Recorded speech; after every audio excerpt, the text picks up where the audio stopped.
Hello friends, today we'll see how to make dancing light in 3D Max. Basically, we will creating a light, a simple only light, and that light will be controlled by any type of music. You can say the only thing we will take a wave format for it. Only 3D Max recognizes only wave format for uh, for for any of the work we use in 3D Max. So let's get started. I'll take a simple box, just little bit. I'll make height. That's it, and I'll take one light, simple standard light, and Omni light. Why I'm taking Omni light? I can take V-Ray also.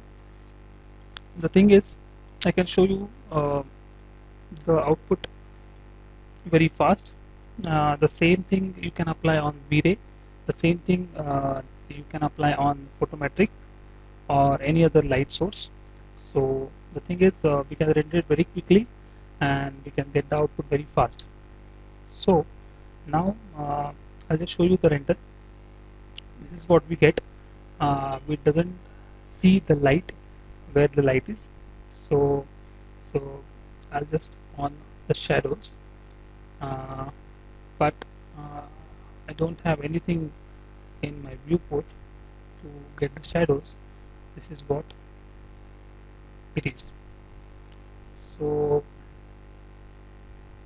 intensity is wrong, it's fine. Now I'll just select the light. I'll go to graph editor, then I'll go to curve editor. uh, I'll locate my light. It should be on downside, and Omni, this is light, and transform rotation we will not do anything because we don't want to move the light, or else I'll go to in Omni light object. I'll click on multiplier. I'll right click on multiplier. I'll say assign controller. In assign controller there are many float is there. We can take audio float, which is why the audio float controls the audio. The input from the audio gets, and the audio injects the frequency to the multiplier. I'll take audio float. I'll say OK, and I'll choose the sound from audio file like this dialog box. I'll have already saved a wave format for this tutorial, so I just taken a Hindi song. You can also do with any of the software. If you don't have any wave format, you can always convert it into Premiere or SoundForge or any audition software, sound software. It's very simple. I'll make a selection of this sequence. I'll say open. Now see, we are seeing some graph is there. Uh, here the graph is there. Yeah. This is the maximum.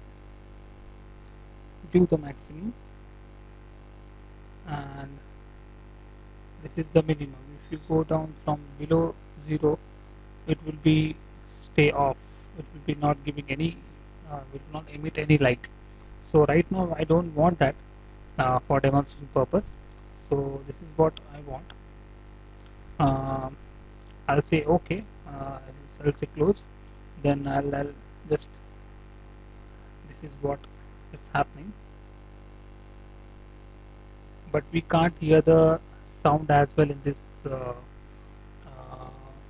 file. So for that, I'll go to sound.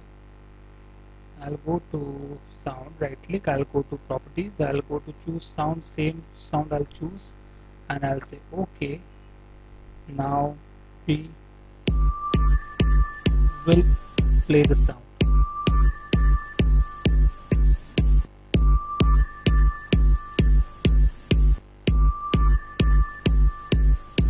And I'll just do the render. I'll make this one, I'll say active time segment, and I'll say file, I'll say desktop, I'll say AVI, I'll say test, test, test light, I'll say save. Now I'll say render.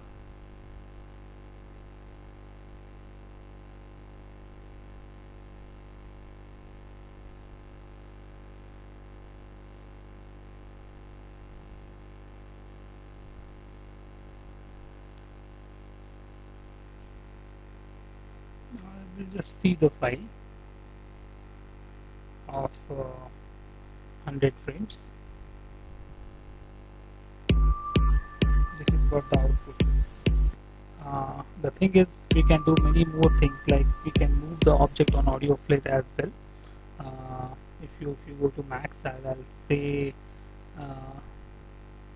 I'll select this object. I'll go to edit curve editor.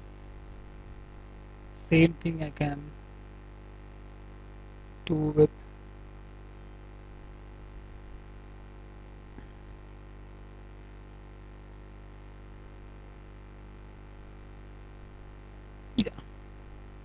where you want to move, like XYZ, or rotation you want, or the transformation. Right click, I'll say assign controller, audio float.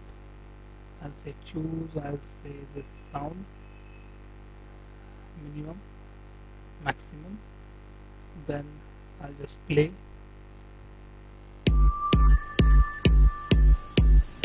Now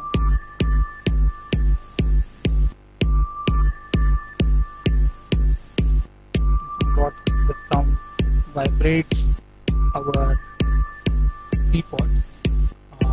Of course, this is an extreme. We can come down if you do want to adjust something. So here it is, we have assigned the sound. I'll say properties, I'll say okay, only a little bit I want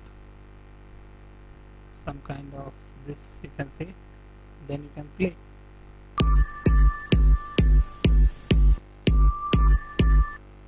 With the beats of sound, we don't have to animate, just you can see you will get the output. So this is what I want to show for today.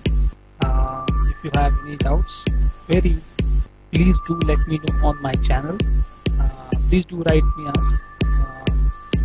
If you want some new tutorials, I'll be doing for you. And that's it for today. And take care.